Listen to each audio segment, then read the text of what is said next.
erano fidanzati ormai da un paio di anni, prossimi al matrimonio. Lei non aveva mai permesso a lui di toccarla e quindi di fare quelle cose che, mi capite? E lui, ma dai, ma no, ma ci dobbiamo pure sposare. E vabbè, dopo sposato facciamo tutto quello che vuoi tu. Ed era sempre questo ciò che diceva la ragazza: dopo sposato, dopo sposato, dopo sposato. Però insomma l'uomo non è di legno e c'ha le sue cose. Una settimana prima del matrimonio lui proprio non ce la fa più e va da una prezzolata. Va da una prezzolata, dopo si accorge che ha preso o ha contratto una malattia.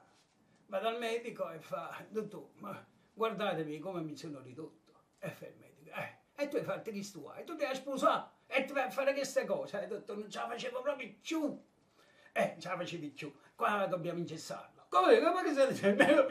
Ma come è una cosa che si ingessa? Sì, si deve ingessare, se no tu non puoi avere le tue funzioni normali e non potrai neanche procreare. Quindi un poco di pazienza. È voluto fare da tu e ora devi pagare le conseguenze. E glielo ingessa.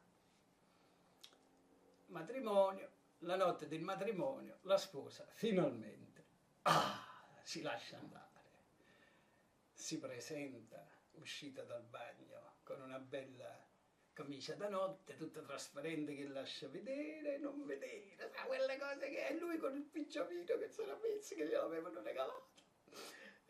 E lei fa: caro, gli scopre la spallina e fa: lo vedi, ma ha visto solo mamma. Fa lui: mamma mia, quando ti avvicini mi sembra prendere solo una spalla. Poi si toglie pure quell'altra, ce la vedi, ma ha visto solo mamma. Poi lascia cadere la camicia, si scopre il seno e lui finalmente che lo guarda per la prima volta.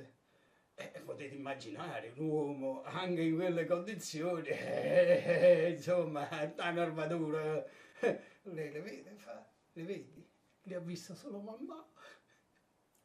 Poi lascia cadere tutto, finalmente via le mura di Gerico, tutto giù, e fa: vedi, ma ha visto solo mamma. Lui al culmine della sua passione si butta giù i pantaloni e fa: oi, mo sto sballando.